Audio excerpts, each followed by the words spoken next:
آج کے اس باشعور ایوان میں پیش کردہ قرارداد میں 3 الفاظ قابل غور ہیں: شریفانہ، شادی اور ضروری۔ شریفانہ سے مراد جوش و تلاطم اور الڑ پن کی زندگی کا تھم کر سنجیدگی اور سگڑ پن کی طرف گامزن ہو جانا ہے۔ عالی وقار، قرارداد میں موجود دوسرا اہم لفظ شادی۔ شادی سے مراد تو خوشی کے ہیں، لیکن اس سے مراد وہ کھوٹا ہے جس سے سرکش گھوڑے اور کنواروں کو باندھ کر قابو کیا جاتا ہے۔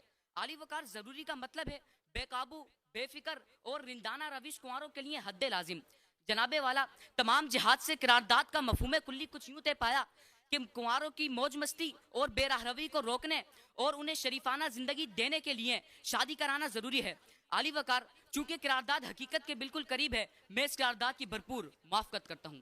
جناب اعلیٰ باتیں ہیں دلائل کی طرف۔ اگر قرارداد کا منطقی اعتبار سے جائزہ لیا جائے تو شین سے شادی اور شین سے شریف بھی آتا ہے، دونوں کے حروف بھی 4 ہیں اور اسلام میں شادی کی حد بھی 4 ہے۔ جناب والا، منطق یعنی زبان پر صدر علی وقار، اگر قرارداد کا معاشرتی اعتبار سے جائزہ لیا جائے تو بڑوں کی نظر میں کنوارا ہمیشہ سے شک اور بدنامی کی نگاہ سے دیکھا جاتا ہے۔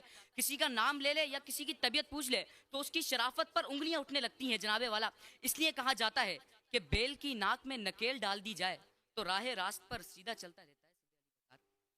یہ جب یہ قرارداد معاشرتی اور منطقی اعتبار سے ثابت ہو چکی ہے تو میں برداشت نہیں کر سکتا کہ کوئی اس قرارداد کی مخالفت کرے۔ اگر مخالف مقررین کامیاب اور شریف کنواروں کی مثال دیتے ہیں تو میں شرافت کے پیکر معصوم شہراؤں کی مثال دیتا ہوں کہ بڑے سے بڑا اداکار، سیاستدان اپنی شادی کے بعد اپنی بیوی کے پیچھے اپنے بچے کو گود میں لیے چلتا رہتا ہے۔